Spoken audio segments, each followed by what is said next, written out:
शराब घोटाला कर रही थी और हमारे ऊपर आरोप लगा रही थी। आज कोर्ट ने सारे आरोप खारिज कर दिए।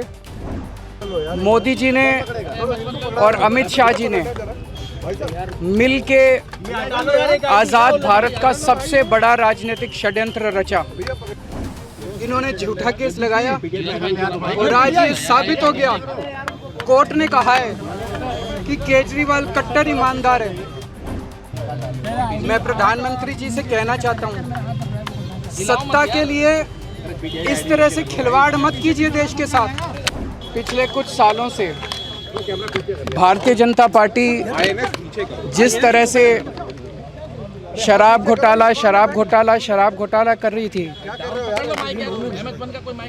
और हमारे ऊपर आरोप लगा रही थी, आज कोर्ट ने सारे आरोप खारिज कर दिए और जितने भी एक्यूज्ड थे सबको डिस्चार्ज कर दिया।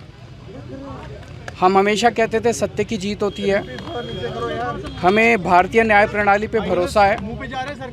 मैं जज साहब का बहुत बहुत शुक्रिया अदा करता हूं जिन्होंने हमारे साथ न्याय किया। सत्य की जीत हुई। मैं हमेशा कहता था कि भगवान हमारे साथ है। मोदी जी ने और अमित शाह जी ने मिल के आज़ाद भारत का सबसे बड़ा राजनीतिक षड्यंत्र रचा। आम आदमी पार्टी को ख़त्म करने के लिए आम आदमी पार्टी के सबसे बड़े 5 नेताओं को जेल में डाल दिया गया। यहाँ तक कि सिटिंग चीफ मिनिस्टर, जो आज तक भारत के इतिहास में कभी नहीं हुआ, सिटिंग चीफ मिनिस्टर को उसके घर से घसीटकर जेल में डाला गया और 6 महीने तक जेल में रखा गया। हमारे उप मुख्यमंत्री मनीष सिसोदिया जी, उनको लगभग 2 साल तक जेल में रखा गया। पूरा का पूरा फर्जी केस था। हमारे ऊपर कीचड़ फेंका गया।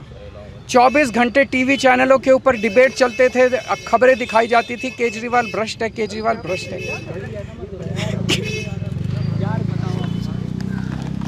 केजरीवाल हो रहा है यार, तुम कहां हिलाओ मत भाई।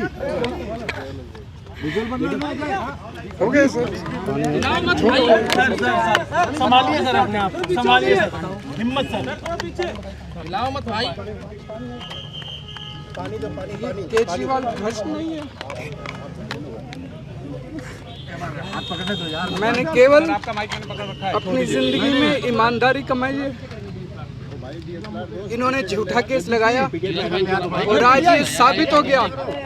कोर्ट ने कहा है कि केजरीवाल कट्टर ईमानदार है, मनीष सिसोदिया कट्टर ईमानदार है, आम आदमी पार्टी कट्टर ईमानदार है।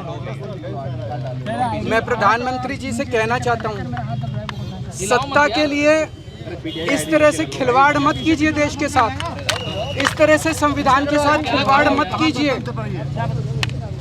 आपको सत्ता चाहिए, अच्छे काम कीजिए। आज देश के सामने इतनी बड़ी बड़ी समस्याएं हैं। महंगाई है, बेरोजगारी है, पूरे देश में सड़कें टूटी पड़ी है, चारों तरफ पोल्यूशन ही पोल्यूशन हो रहा है। चारों तरफ देश में इतनी समस्याएं हैं। उन समस्याओं का समाधान करके सत्ता में आइए ना। केजरीवाल पे, आम आदमी पार्टी पे झूठे केस क्यों करते हैं? अच्छा काम करके सत्ता में आइए। इस तरह के झूठे केस करना और 24 घंटे विरोधियों के, विपक्षियों के खिलाफ ऊट पटांग की केस करना, उनको जेल में डालना, ये एक प्रधानमंत्री को शोभा नहीं देता। इससे देश आगे नहीं बढ़ेगा। देश आगे तब बढ़ेगा जब जनता की समस्याओं का समाधान किया जाएगा।